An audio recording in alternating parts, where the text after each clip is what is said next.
I would first like to take a moment to recognize Evan Dewey, our Recorder Treasurer, and Adam Scruggs, and the department heads for exceptional work they have been putting into preparing this budget. Their diligence, attention to detail, and commitment to responsible fiscal management have made this process both thorough and productive. As you review the information presented today, you will likely notice that you are receiving more detailed information than what you had in the previous years, hopefully. This is intentional. Our goal is to be transparent and informative as possible, ensuring that council has a clear understanding about how these resources are allocated and how each department operates within the overall financial plan. Please keep in mind that today's presentation is a summary of the proposed budget. If you have any questions regarding any department, program, or specific line item, I encourage you to reach out to me directly. And you may email me at any time or call me, and I'll gladly get you an answer. If additional information is needed, I will work with you to obtain that promptly. We can also schedule time to meet in my office to review your questions in detail, or arrange a department work session if that would be helpful. As I said last year, this is designed to be a conservative budget. Should revenues exceed projections, any surplus funds will be directed into contingency or reserve funds to help to prepare the city for future anticipated expenses and financial obligations. Again, I want to thank Evan, Adam, and our department heads for their outstanding efforts in putting this budget together, and I appreciate council's time and attention as we work through this information today. At this time, I'll turn the work session over to our new Recorder Treasurer, Evan Dewey. Thank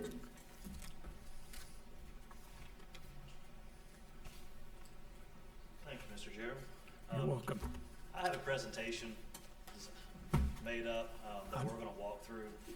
It helps me stay on track, and I feel like it helps the group kind of follow along I don't think that's working. with what we need to do. I'll probably reiterate and maybe even repeat some things that Mr. Gerald said, and you'll see some of the reasoning as we move through this. So And keep it up close to your mouth. I don't know if that's going to work out too well. Then we're gonna need to put it close to your mouth with this. Yeah. So people want to hear you outline. So just where you're gonna be standing. Can you hear that? Okay. All right, so we got our first obstacle here. All right, so this is the budget presentation for fiscal year 2027 for the city of Beckley. This is what's going to start on July 1 of this year and run through June 30th of 2027. We have to move through this so that we can send this document to the state auditor's office before March 28th, and that's state law and code. The goal is to communicate the needed information to council so that you can make an educated decision and an informed decision when we go to vote to adopt this budget next week at council. So to do that in a reasonable time period, I'm going to be focusing on the following items, which are revenue estimates and trends, the general fund budget by department expense, the general fund budget by expense type, and then finally we'll go over a review of what the actual state auditor's document looks like that we're going to be sending in. That is the actual official budget. Council was provided with a line item budget earlier, I believe last week or early this week. We can't necessarily get into that type of detail today. That is every line item, every object, every transaction that we're planning on going through. What we're looking for is doing this at a mid-level, the department totals, and what the auditor is looking for us to turn in. However, if there are questions about some line items that you saw during your review, and you want to bring those up, I'll be glad to address them, provide whatever answer I can. And like Mr. Gerald said, if I don't have the answer, I'm not really going to try to make something up or move around it. Adam will either look it up for me, or if Mr. Gerald doesn't know, we'll take it and we'll send it out in an email after this meeting. But again, we want to stick to the bigger picture of this budget without getting too far into the weeds and keep this moving along. So before we get started, I'd like to address a few what I'll call prerequisites for this presentation. I think it might make it a little bit easier to digest and understand what I'm trying to get through to you. First of all, remember that this is a budget presentation and a question and answer session for council, so that we can submit a budget to the auditor without risking any delay or not being able to adopt something. This is not necessarily a training course on a step-by-step process of how we build a budget or every transaction that goes into operating government. The second thing is there are very strict rules and a very tight timeline from the auditor's office, many that I don't like and that I'm not forcing on you. This is coming from the auditor's office. One being the tight timeline. We can only have these meetings to address and adopt new budgets between March 7th and March 28th. That includes any public hearings or other open sessions that we need to go through. So that's like right at 3 weeks to get a lot of work done. So we've been working on this budget since January, and the department heads got involved in February, and we've really put a lot of work and effort into this. Now it's crunch time, and this is where the council comes into play, when we are legally allowed to have these conversations and when you can vote to adopt this. The state auditor's office also recommends that we keep this process simple and conservative, meaning we don't really get too far into it.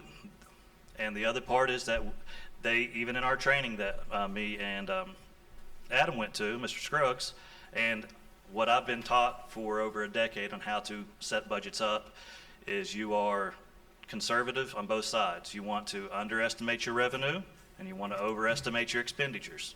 That way you have a solid playing field to operate in throughout the year without having to constantly make changes.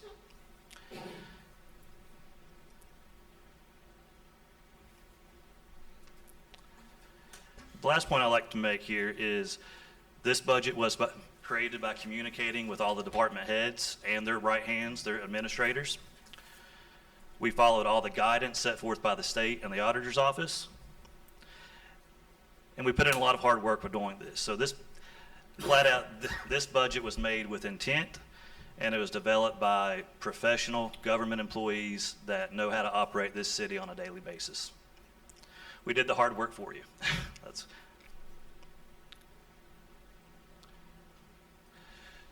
So if we get into revenues, revenue collections have been relatively flat over the last several years. We're staying right around that $30 million mark. The main source that makes up the revenue are tax-based that are really dependent on consumer behavior and the health of the economy. That's hard to predict in a stable year. When you add in international conflict, rising oil prices, uncertainty about interest rates and home ownership, now you're in what I call the crystal ball territory, or the 8-ball territory that I have on my desk. So what we do is we do factor in some of those trends, but we look at what's been happening in the past and what we expect to happen in the future and stay conservative on that. If we're lucky, we're going to stay around this $30 million mark again in this coming year.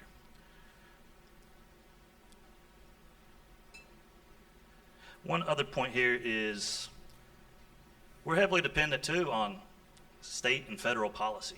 That can affect you, and normally that'll affect you without as much warning as economic indicators will. Think about, I'm sure you guys are aware, the city of Beckley had some substantial grant funding earmarks that were pulled back. That made a big impact. Some of you also may be aware that every year in Charleston there is a silent battle going after B&O tax and city consumer sales tax. Luckily this year it didn't make too much ground, but it didn't go away. It's still there. That could, with passing that bill through and being signed by the governor, could affect our ability to bring in revenue. And we do not have any additional ARPA funds. Those were spent out several years ago, and there is no one-time cash infusion or any one-time cash sitting out there that we're aware of, other than the federal grants that we can go after. Again, those aren't guaranteed in any given year. We've done a good job of capturing those, and I know Mr. Gerald's put an emphasis on going after even more. If there's a federal dollar out there, we want to find it and bring it into the city. All right, so Mr. Gerald jokes, he says I like my charts. It's a good way to communicate, and it's honestly a better way for me to see things too. So I told you we were staying around that $30 million mark, revenues were staying relatively flat, and this illustrates that. This is not all of our revenue sources. We have well over 20 different ones, some as small as $2,000. These are our major ones.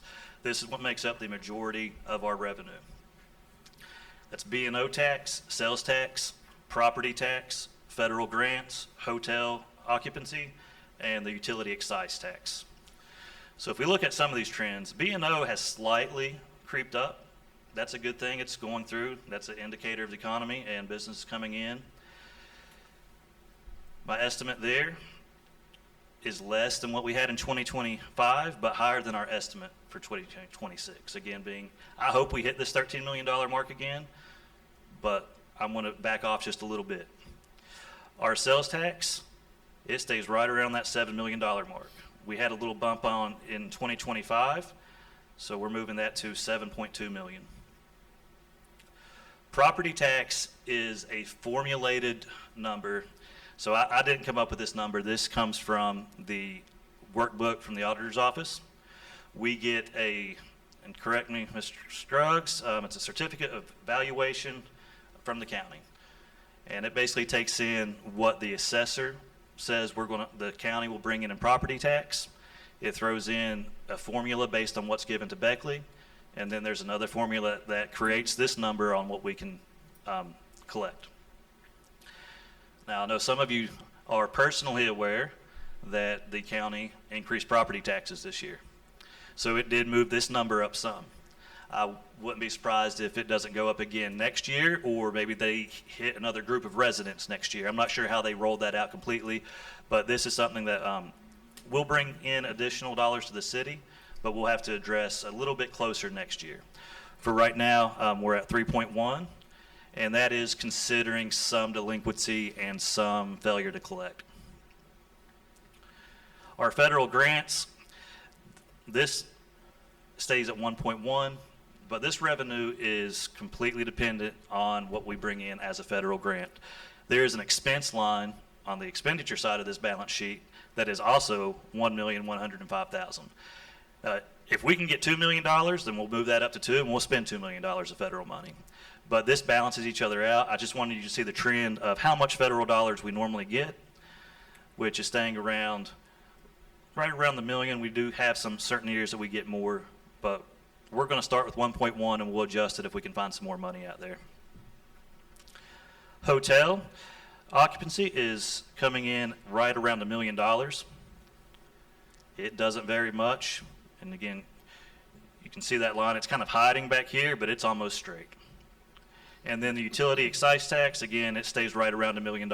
So graphically, you can see how flat that is. Now, that's better than going down. We'd like to see it go up because expenditures are going up. The cost of daily operations is going up. So without growth in revenue, we'll start getting into a tight spot to need to make pretty tough decisions on cutting back on other things. But right now, revenue, we're going with around 30 million. Another illustration here is the general fund expense and the revenue trend. We have the green line represents revenue. The orange line represents expenditures. And this is from July of 2024 up to most recently February of 2026. So if you notice these spikes on revenue, that's because B&O tax and sales tax comes in quarterly, only quarterly. So the month after it's due, it comes in and we have this cash infusion. And if you look at the expenditure line, it stays pretty level. What you'll see is that's around the mid to high $2 million mark to the low 3.1 million. It's creeped up to the higher twos.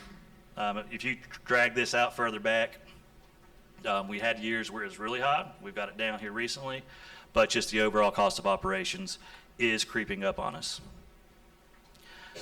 Now, one thing to look at this shows you how important cash flow and cash management is. What we're mainly focusing on here when we get to the departments is going to be the budget, what we are setting to spend for that certain department.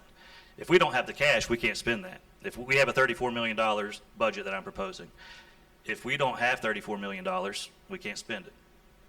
But we're setting up the playing field for that.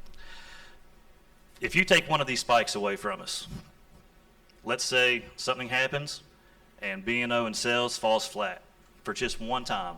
Where we're at right now, that's a big problem.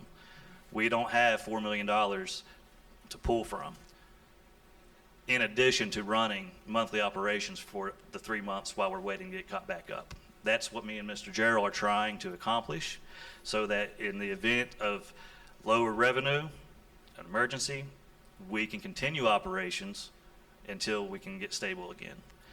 It's the same thing that you do at your house. A responsible household, you're going to be able to cover your monthly expenses. You're going to have a little bit set back for an emergency. And then once you accomplish that, you can start investing in the future. You can start buying the things that you've wanted for a long time and shoring other things up. But right now, we are in a conservative phase of getting us security. When I think of cash, the first thing that comes to mind is security and opportunity. Security being that we can carry on operations.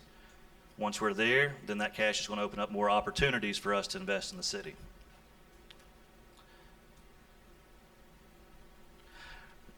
So before I get into the department expenses, does anybody have any questions about revenue? I do have What we've covered so far? The federal grants you're referring to, Evan, Uh-huh. when we determine we're CDBG grants, is that what those CDB, Community Development Block Grants, those are federal grants that come into the city? Yes, they can be. That would flow into a federal line, yes. Okay. It's been challenging losing the lease dollars from Pinecrest Building. That was $280,000 a year. Where did that money typically go? Did that go in the general fund? I know that was before you were here. Phil, can you answer that? Yes. Yes. Was that went did in that go in general the, fund. that went in the general fund? Yes, you're Okay, talking that's- about the building over at Pinecrest? Uh-huh. Yeah, that came in, as, I think it's VA rental funds, and it went into the general. That went to the general Yes. fund. So that's Yes. been a challenge, Yeah. taking that, Yeah.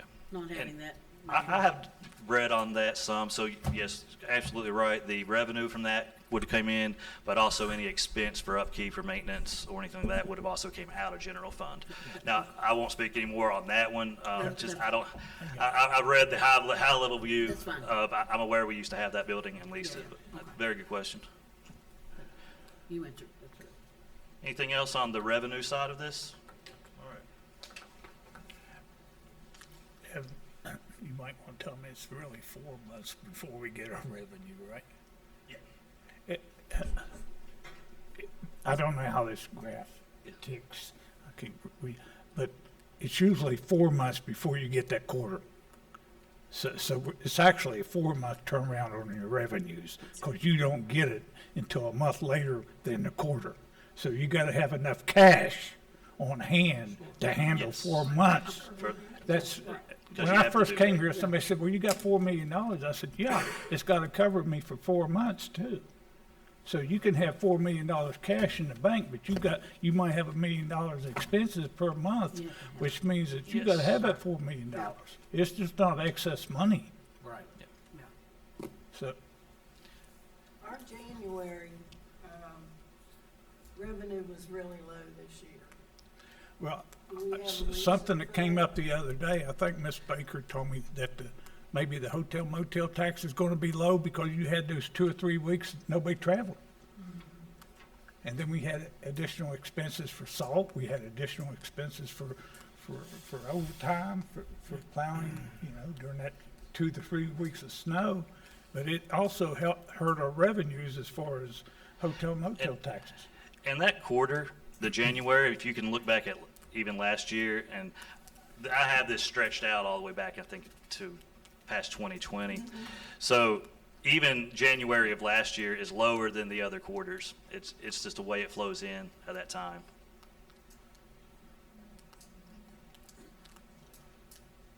Okay. Well, February did pick up a little bit, so. Yes. I'd say January is a whole lot of, people are buying a whole lot of their Christmas gifts off of the internet instead of going to a stone store. Yep. I mean, if you think about it, that would affect your B&O taxes tremendously. And People's buying Christmas presents off the internet versus going to a box store.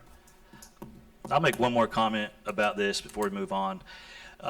There will be some other reports, not in this presentation, but, as we build on this and communicate more about finances with you guys, some of the reports that you might see are going to be pushed back a month. The city operates on a modified accrual accounting system. Now, basically, it's different than cash basis that makes sense to 99% of the people that aren't true accountants and CPAs. Now, we do very well with it. Mr. Scruggs has done an excellent job stepping in and keeping that. That is what's required under GAAP accounting and the GASB rules, and what's required when we do our audit. So we keep all that nice and neat throughout the year. One thing we're going to be working on going into this year is reports out of our Tyler financial system that is more on a cash basis for management decisions. That way we can look at when that cash is truly coming in for Mr. Gerald and myself to make the best decisions. So if you see a report and you say, hold on, I've seen that, this report says January, I'll even label them what type of accounting report we're looking at if we share anything. But today we're talking in cash basis. And the hotel motel tax is split evenly between county, those entities? The hotel motel tax is As I'm aware, yes, and then that in the is- thirds? Yes, and then that goes to our Parks and Recreation side. Parks and Rec, Yes. City of Beckley, It and passes through the general fund to be transferred over. Am I saying that correctly? Yeah. Okay. okay. All right. Leslie, did you have? Oh, okay, I thought you needed to ask a question. May I? Just that CDBs get half and we share a quarter. But Thank you. All right, going into our department budgets. Again, City Council, I'm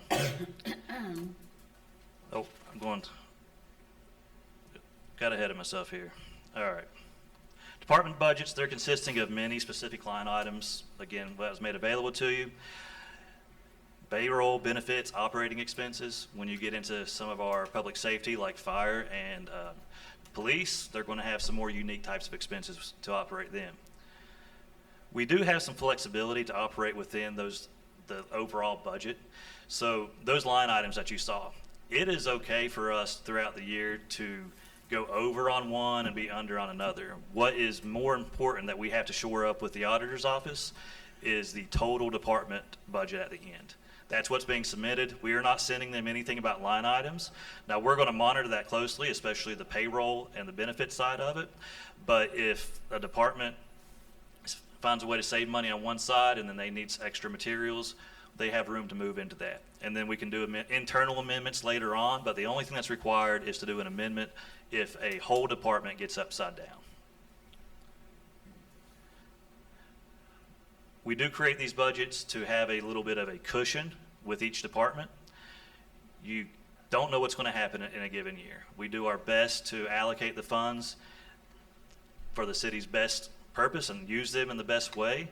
But Public Works, for example, how much is it going to snow next year? Right now, how much? We need to know that because we need to know exactly how much salt to buy. That's a lose-lose. If me and Mike spend too much money and buy too much salt and it doesn't snow, well, then we spent too much money. If we don't buy enough salt and we can't get it delivered and the roads don't get salted and cleared, then we're even bigger trouble. So we try to look at the trends, make sure we're stocked up, and move along. And again, there are specific rules set by the SAO, State Auditor's Office, on how to create and submit these budgets. Okay. So now we're going to get into the actual department budgets here. These correspond with the line item totals that was provided to you. With city council, we're reducing by $3,700. It was slightly, we're not taking anything away from council members. This was slightly over budgeted in a few areas, and then we can move some expenses that probably should be in City Hall or my office. One thing that I do want to remind everybody is you have your $1,000 for your contributions to the city. If you haven't spent that already and you are wanting to, please go forward and do that. If you need help with setting something up to make a payment or get something to to another entity, just reach out to me or Adam, and we can help set that up and get that funding where you want to go. But again, that same $1,000 will be there again for you in July 1. So please, if you're looking to spend that, spend it before July 1 because it'll reset. All right. City Hall, it is budgeted for current phone and data rates, but we're hoping that's going to go down. That's kind of a common theme right now. We have some internet and telephone expenses that have gone up. Mr. Gerald and our IT director are working very diligently on looking for not just cost savings, but making sure that this billing is accurate and efficient, how the agreements that we got into. Now, overall, we see this type of stuff going up across the board, but some of the departments, we had to make a little bit of an increase to keep up with that.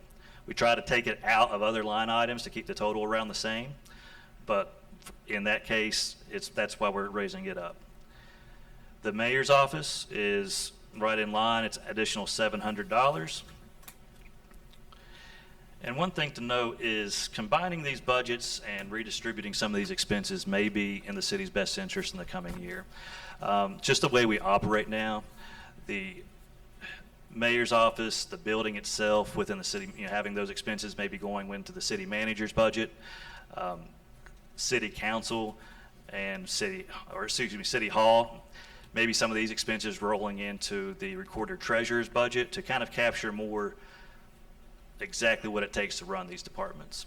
We're going to start the year off the way we have in the past, though. I promised I wasn't going to use this as much as an excuse unless I got put in a corner, but I am still relatively new, and I didn't want to make any changes just to realize in 3 months that I should have left it alone. So we're going to see how this flows into this new fiscal year, and if it makes sense to combine these into one line, then I'll bring that to you all. Okay. The recorder's office, it is going up $18,000. The main reason for this is there's going to be an overlap in the HR position for several months during 2027. Ms. Trotter has announced to us that she does plan on retiring in late summer, early fall of this year. And in doing so, she has offered to stay on while we get the new person trained up and have those resources. One thing that I'm still getting used to in a smaller municipality is, and I was told about this, as the phrase was, you have a much shorter bench, meaning I'm used to having a department for human resources and next person up because they've been working, they've been training. Most of our departments in administration consist of one person, including accounts receivable, some of our accounts payable, Adam's position right now. So when you leave, especially after having such a career like Ms. Trotter has, it leaves a big gap. So we want to make sure that when we bring somebody in, they have the opportunity to succeed, and to do that, they need to be able to learn from somebody. So we'll have a little extra cost paying 2 people for a few months, and we're hoping that will go back down. I did add in additional for training and education.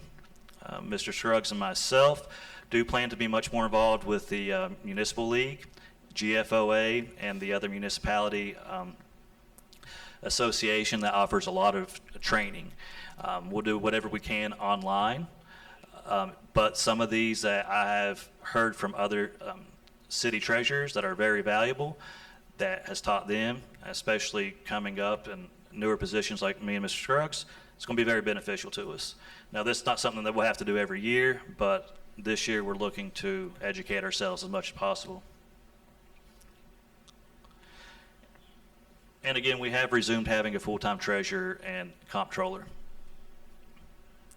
We went through, and if you, on your line items, you'll see a lot of red because I did try to cut back in every other area I could to make that increase as little as possible. For the city manager's office, and I joked about this my Yeah. first year, I'm cutting city council and I'm cutting city manager, and I'm increasing the recorders. That's just strategy, wasn't it? Isn't that something? It tells you I'm looking at the numbers before anything. So the reason this is going down is that prior year included a pretty large salary payout to the previous city manager. Now this is going to fund 2 FTEs. And we also have to think that this is still a new office, and it's just now really getting stable over the last year. So going through this year, we'll be able to truly calibrate and determine what this office needs to be successful, and also what expenses that we might have that we should push through here to capture costs. So we'll be a little flexible with this one. I wouldn't be surprised if we do an amendment throughout the year at some point, only for the reason that the office is evolving. You're seeing what can be done with it, and I think there'll be some room there. But we're going to start off in line with what we have on the books right now. Was Susan always in my budget, or was? There's been a split with mayor's office That's what I thought. and yours at some, so we have So- that distribution. So there would have been a whole lot, well, not a whole lot, but some more reductions there. But Evan had added Susan's total salary to my office instead of splitting it up between the mayor and my office. Yep. So Susan's salary is in my office now, full-time.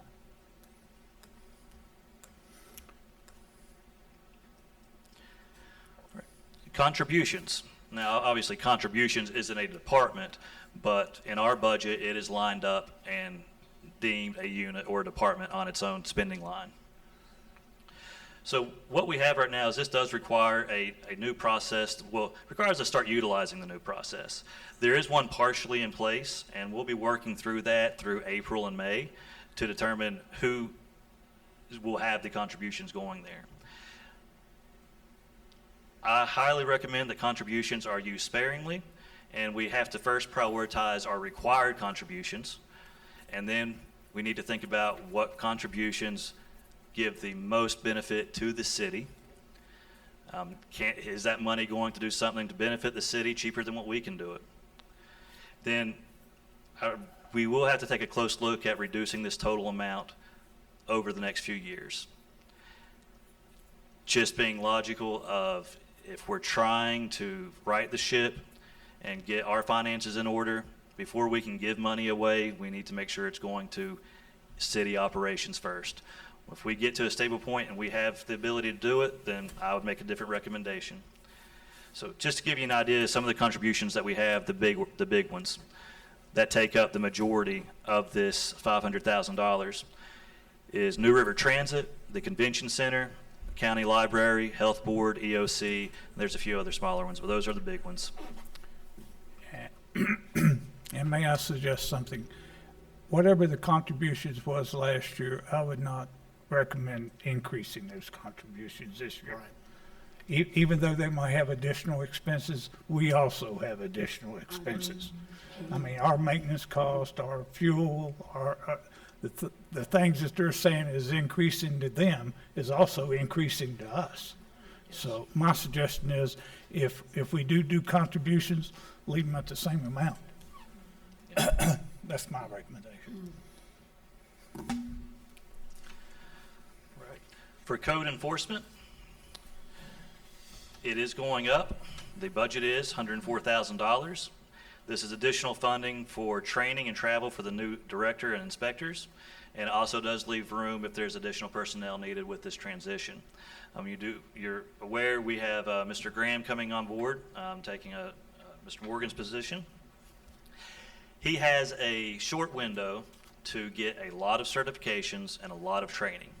It's I guess a grace period to get this done. He's going to be traveling maybe across the country to get some of these certifications, and they're going to be fairly expensive, as well as for any other new inspector that comes on to help with this. But you will see the benefit of it. Once they do get their certifications, I believe there's probably going to be some renewals here and there, but not the major upfront cost. So we wanted to make sure that they were set up for success with a transition that we're having right now. And we're also revising the zoning. We're also having somebody revise the zoning laws and restrictions. And also, we're looking at the permit fees and also the fines. In other words, to stabilize those. So if you go up, if you got a violation, it's a particular fine. There's no reduction of fine or no increase of fine. It's just a fine. And we're looking at that. So possibly that will affect some of the revenues. Yeah. Thanks. Like you Adam. mentioned, getting them in quicker too. Yeah. getting them in Working on the quick. court side as well, so. Yes. All right, data processing, or IT, theirs is going up very, very slightly, but again, there's another column out to the side. This is actually around $45,000 less than what they'd spent in 2025. And you can see the decrease over the years. Even if you stretch this back out to 2022, you can see the decrease there. So we do have a reduction in payroll and benefits, and we have a reduction in operating cost. The increase is coming from utilities, which does include municipal court. One thing that we're going to work a little bit better with this year is distributing the expenses that are hitting IT's budget. One, utilities is a good example. The second one would be for some of the software that is utilized by police and fire. Now, we're not going to cut the other budget. We'll transfer the budget to those departments as needed. But there are some things that are being paid for out of IT's budgets that are only utilized by other departments. So we're going to try to get that. What I have seen successful and helps managers and helps councils and legislators look at things clearer is if we capture the true cost of what it costs to run a certain department or a specific unit. If you have expenses that are getting mixed in and you have to keep something in the back of your head about, okay, yeah, that's $1 million, but there's, $80,000 that's really not theirs and it does this, that's hard to communicate. So it had been budgeted that way last year, but the expenses have kind of kept hitting, so we're going to work on that, getting those distributions out there correctly. Like I said before, we've had an increase for internet and data. This is currently being reviewed for any type of cost savings or accuracy. The Just to- reason for that is we went to fiber also. Instead of your analog. So we went to fiber, Segra. We went to state contract. In the meantime, we had to pay with Optima and Segra at the same time. So that was your basic increase. And like I said before, when y'all brought me on board, you asked for a more detailed department budget, and that's what we're working on. In other words, there's some expenses that's charged to different departments that should not be charged, like Evan said, should not be charged to that department, it should be charged to another department. So you want the true cost of each department. In other words, they might have software that belongs to the police, like Evan said, that's being charged to IT that really should be charged to the police department, and vice versa. So, and a lot of that data and internet that's being charged to IT is actually, it might be my internet at my office. It should be charged to my office.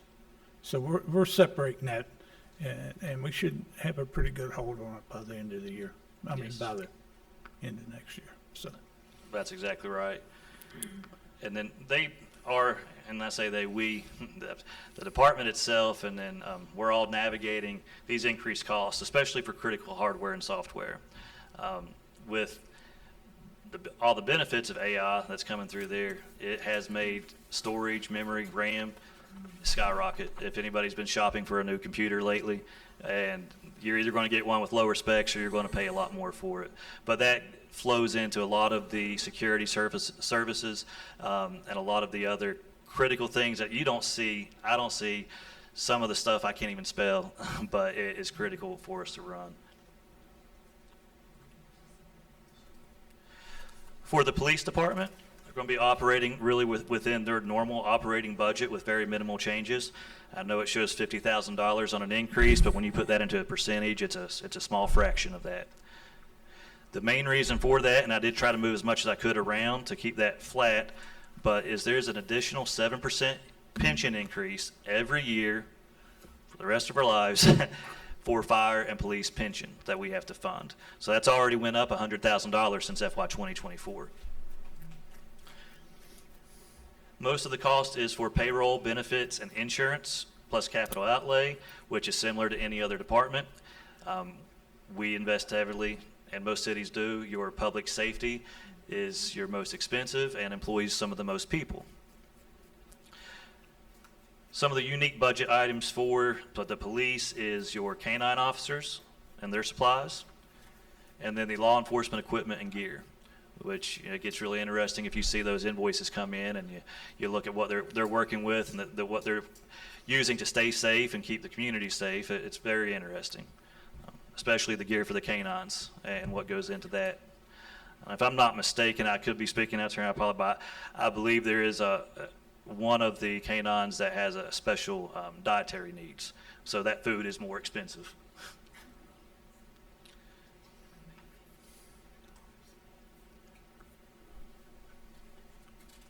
For the fire department, it's going to sound very similar to the police department. We're going to operate within the normal operating budget with small changes. Yes, that's $26,000, but that's a fraction of the 7.3. The main reason for that is, again, the additional 7% pension increase that has gone up over $100,000 since 2024. Their pie chart will look pretty much the same as police: payroll, benefits. The insurance cost for police and fire is higher than the other departments for obvious reasons, just the line of work and the situations they're in. Their unique budget includes bunker gear and all the specialty equipment that you go through the firehouse. Meeting with them this year, that was the first time I got to go to the firehouse, and they took me on a great tour, showed me, so it really good education on why things are so expensive to run a fire department as far as gear and trucks and outfitting everything. So that was a good experience. They did a good job communicating with us. So we have, what, 2 companies in, I don't know, in a certain area that actually deal with the equipment that the fire department needs, and so maybe the best deal may not be the best deal, am I right? I know there are only a couple of firms that specialize in that Are you equipment. talking about the trucks, or like their gear No, and their equipment? gear, Yeah. their personal gear Yeah, and it's equipment. not as many vendors. I know Mr. Gerald, if you want to speak to, Yeah, he found some better deals in I had a parts. question on several requisitions that came through my office, and some of them are on a cooperative agreement, which is a government bid out agreement. But I just noticed some jackets, and I said, it was almost $4,000 a piece. And every new fireman needs to be fitted with a new jacket. So there was 4 new firemen, and a $16,000 requisition. I just thought, a jacket? So you call out there, and there's specialty jackets. You go in a fire, you need a specialty jacket. I think it was $4,000 a piece. So the supplies are expensive. You can go back to the police station. Yesterday, I questioned a requisition for a facial recognition software that they utilize. We signed an agreement back in 2021, and for 5 years, our total cost was $24,000. Now that same facial recognition software, since the agreement ran out for 3 years, it's $36,000. So that's how much it increased. It increased $12,000, and you got 2 less years. So those are the things that we're fighting with. Everything is going up, but your revenues are actually staying constant. So there's only 2 things you can do with a budget. That's either increase revenues or cut expenses. And we're looking at both. So it is what it is. And I'll add to that, with Mr. Gerald's diligence on looking at these transactions and a lot of the things that we have just paid for because that's the routine of what we do, has saved a lot of money already. And it's really changed the culture too. If, in the back of your head, you better you better sharpen your pencil if you're going to send a request to buy something expensive to our city manager right now. And more often than not, it does result in us purchasing the same thing a little bit cheaper. It's working out good. Yes. All right, with Public Works, now overall, this is going down $144,000 for the operating budget, but it still leaves a lot of cushion for in there. We've been a little bit over budgeted, so to help pay for some of the capital outlay and equipment that they need, we found cost savings within this budget to pull that out, but they are still more than enough funding than what they actually spent in 2025. So if you're not aware, Public Works isn't just one unit or one department that we have on our reporting. It consists of streets and highways, street lights, signs and signals, snow removal, street construction, street cleaning, and recycling. So there's a lot of operations going on there on a daily basis, and a lot of which you can't predict in a given year. Again, the weather has a big part of that. Something goes wrong with one of our buildings that we want them to fix versus going into a contract with somebody else. There's a lot paving. One thing that we have coming up is our demolition grant is running out. There's going to be a gap between the next one, if there is a next one that we can get. So we may have to spend more funds through Public Works on doing demolition and hauling things to the dump sites, which is very expensive, even more so if there's asbestos involved. Now, we can't tell you how many buildings that's going to be. We can't tell you how much money we're going to have to offset that. So that's why we put in a pretty good cushion for Public Works to operate.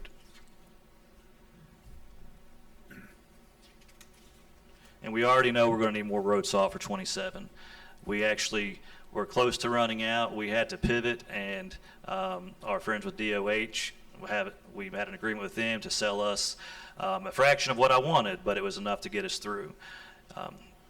So normally what you want to do is have your bins full going into the year. Right now those bins are not full. So we're going to have to fill those up and then have enough to get us through next season as well. So that cost is going to go up.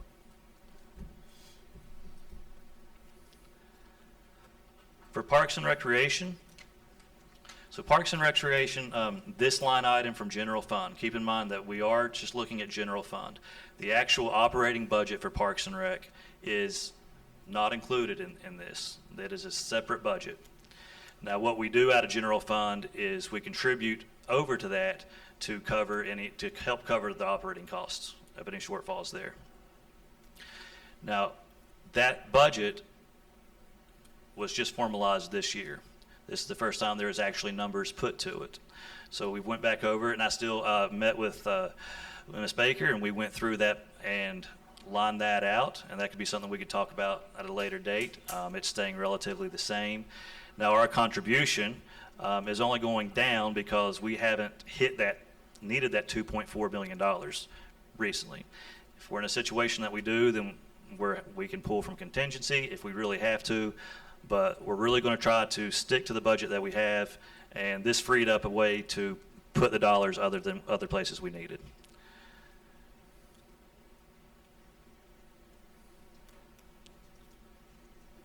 All right, so going into capital outlay, we've wrapped up the departments. Here's the capital outlay request and recommendation for this year. You can see most of it is in equipment. We have some actual, regular equipment, and then the big dollars are with your rolling equipment. You have your 6 PD cruisers, which is part of their fleet rotation. We have several Public Works heavy equipment that we need to replace. Some of this could possibly be bought this year. It was part of the request for this year. We are looking at some of that. I know Mr. Gerald's mentioned a few things. We definitely need the 3.5 ton roller right now, because Mike cannot start asphalt until we get a new roller. So I'm gonna start working on that tomorrow. So that's definitely one. The Clearview face recognition program. We would like to get everything. I'm going to be honest about it. I would love to get everything on that list, but I'm just being realistic. I don't think we can get everything, but we're gonna do the best we can. But everything on there is, And with talking, especially Department of Public Works. You go down there, and we ended up buying 2 snowplows, right, Mike? Because they broke during the ice. I mean, we hit the ice and they just disintegrated. So Mike had the idea of getting, instead of the dual snowplow that's shaped like this and it breaks in the middle, he elected to buy one that's solid and goes all the way across. So he said that would help. So Evan and the department has created this list, and we're certainly going to try to assist them all we can, because in the past, I've looked at things, and we also put in a grant for also police cruisers also, and we also put in for a grant for a bucket truck. So hopefully we can get some grants that we do not have to expend general funds on. So we're putting in grants left and right, myself and Angela and Evan and all the department heads. So we can hopefully keep our general revenue intact and utilize somebody else's money. So that's all I got to say. now when you see the building payments here, that is the, for the police station and then the fire station, the bond that's going to that. It is put in as a capital outlay expense. It is something that we have to put in. We're on the hook for that. That is debt for us that we are paying off. Does that include the new fire station too? Yes, this is the new fire station. The one with FD building payment is $280,000. Okay. One thing with that is that bond was set up on, best term to use was a balloon payment coming back. So what we do is we pay very little on a monthly and yearly rate, but in 2029, right at $4 million is due. $3.8 million all due at once in June. We don't have that right now. So that is an issue that we're going to look at, either refinancing this or finding other ways to do it. We'll figure it out. Now, I will think this, when we had the conversations with the department heads of, hey, what do you need as far as capital outlay? I told them, tell me everything you want, everything you need. And then I had them go back and tell me the priorities. Okay, well, what's your number one? If we can't get all 3, what do you want to do? And they did, there's things that they wanted that they left off this list because they realized, hey, this is something that we need, but we can stretch it another year, or we can make do. The feedback and the attitudes and the basically just getting on board with this from all the department heads was just, it was great. Even when it came to this, everybody would like more, but they understand, we're looking at what we really need right now. So when we get down to our general fund total, this does end up being a $34 million budget. And this is going to be it's going to cross your eyes. So you're looking at this, the budget's going up $745,000 on the bottom line. The total operating budget has actually been reduced by $198,000. And the reason for that is that the difference is going into the contingency line, which is basically a better word for reserve. So we were able to work this out, and I had it reduced a whole lot, and as I kept working through it, I realized, hey, we can't cut that, we can't cut this, and we got it back down. So we are basically a flat budget. One thing that we do have to do is, state auditor's rule is revenues must match expense, expense must match revenue. Now, the way we're used to thinking about it, and I'm saying we, it's probably most of us, and even myself before getting into this type of budgeting, is you start with a beginning cash balance, and then you have your revenue, then you have your expense, and then you have the difference. Did you make more money or come out less? The way this form and the way we have to create this budget is your beginning cash balance has to be part of your revenue estimate. It's not revenue that we're going to get in. So I'm anticipating that we'll end the year with $5 million. And so that counts as your revenue. So then we put that over on the other side. It balances out when you're looking at it on a spreadsheet. But overall, this budget is relatively flat. What we will have to do is amendments. Going through the end of the year, we'll do some amendments. The end of this fiscal year, we'll do some amendments to shore up any issues we have within certain departments. Right after that, in early July, we have to do amendments for general revenue and the coal severance fund to basically show exactly what we had to start that year with.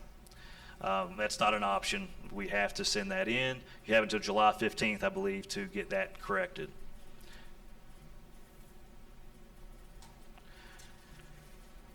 So if we break this out into expense by type, you can see salaries and employee benefits eat up more than half the pie. We had a really good meeting with our health insurance carrier. And I can't really present anything on that because that data really kind of leads into some personal information, even without names on it. But, and let me see, you can see, Mr. Chair, in summary, we have a top-notch, top-of-the-line healthcare plan, and we pass very, very little costs on to our employees. That plan is getting used more and more. We're going to see higher rate increases. That's the nature of it. The healthcare industry is going up, the insurance that works with that is going up, and our population is using healthcare more often. You guys know that as well. So our cost is going to continue going up to a point we will probably have to start having some discussions. I don't know if Mr. Gerald, if you want to elaborate on that at all. No. Not right now. All right, that's good enough, isn't it? Yeah, we have some council members here who have been in the Brotherhood of State Employees. We know. We know. Yes, yeah. There's also clear that there's other municipalities having the same issues that are trying different things. So we'll be communicating with them. I'm a big fan of R&D, not research and development, but rip off and duplicate. If I can find something that's working well somewhere else, we can implement it here. And our healthcare provider, he provided some information the other day on other municipalities, because I asked him, I said, do you mind sharing what other municipalities is doing? So there's several cities that's actually doing something about their healthcare benefits. So like Evan said, we'll rip off and carry forward. And this gets tough to talk about sometimes because, Yes. you know, these are our employees. We want to take care of them, make the best environment, pay benefits. But when we get into this job, when I put this hat on, it becomes numbers. And so don't ever think that I'm being cold-hearted, or even Mr. Gerald is. We love our employees. We want success. We want that. But when we get into these situations, it is about the numbers and what's best for the city, not just the employees, but the citizens that live here as well. Next, the next chunk is operating expenses. Then we have 10% is contributions and transfers, so we're giving 10% of our budget away. 8% is going towards capital outlay. 7% is the reserve this year. You can have 10% of your budget in the reserve line. It's also referred to as contingency. Yes, sir. Is that relatively new, the reserve, or have we always been, has the city of Beckley always been putting money back into reserve? So this is not a new line as far as what the auditor's office has. I can't really say whether or not there's been anything put into it. What this is, so there's two things to think about. Okay. The reserve is part of the general fund budget, that if you get in, a certain department gets in trouble, we can do an amendment and I can move money, we can move budget from the reserve fund down to, or it's the reserve line down to the department line. So let's say, for instance, Public Works, we have a terrible winter and we run out of budget on them.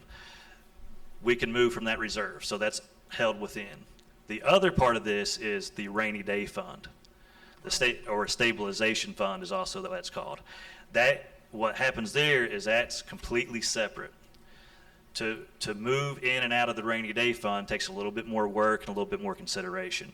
This we can do with a simple amendment. With the rainy day fund, that is really, I would love to be able to get to the point to establish one of those.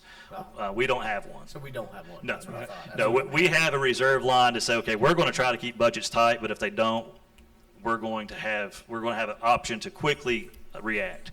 The rainy day fund would be after we get our reserve up to 10% in a year, then anything after that starts building the rainy day fund. I would love to have, at the very least, 3 months of operating costs, 6 months if you wanted it. I think the state allows you to have 30% 30%, of your total budget. yes, Which means we can have $9 million in a rainy day fund. yeah. And we should already have it. I agree. But It's crazy that we do not have but I'm it. sorry we don't. Yeah. I mean, It's not your fault.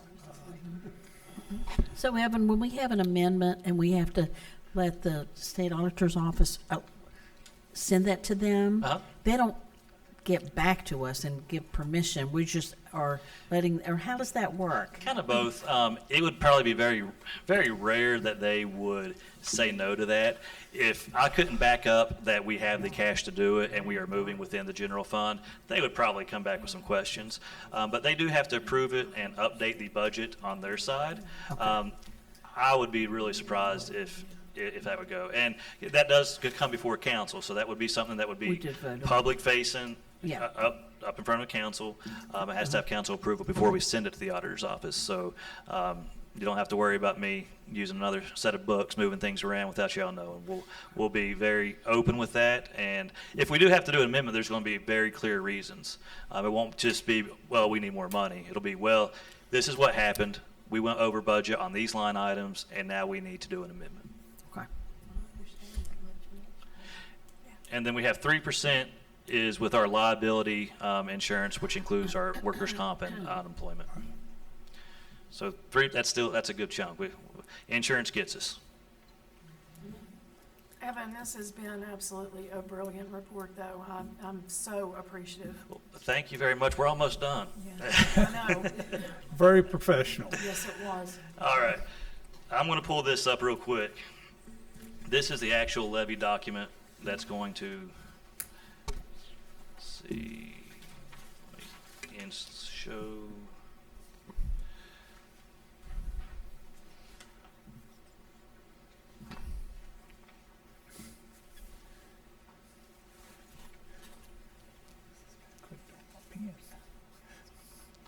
Sorry, I gotta get off of this.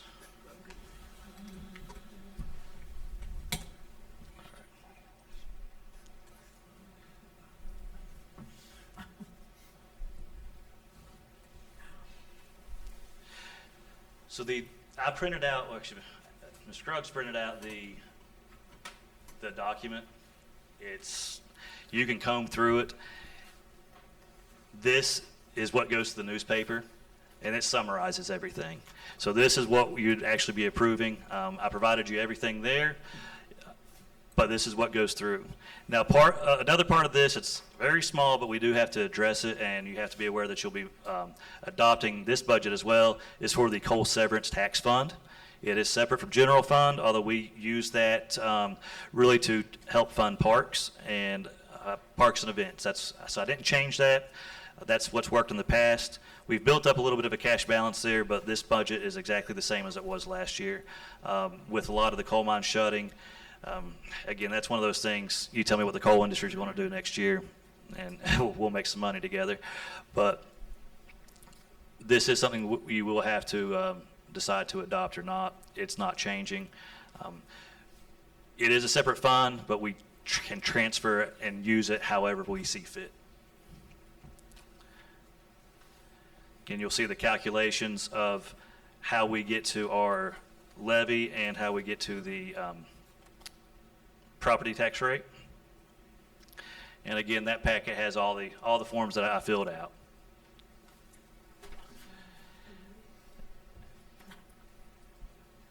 Evan, So- I got a stupid question. Yes. I can't believe this jumped out on me. What's the private liquor license club fee? Private liquor license. That's me. Oh, That's Black Knight, isn't it? Yes, yes, that's Black Knight. And there's another one on there related to alcohol.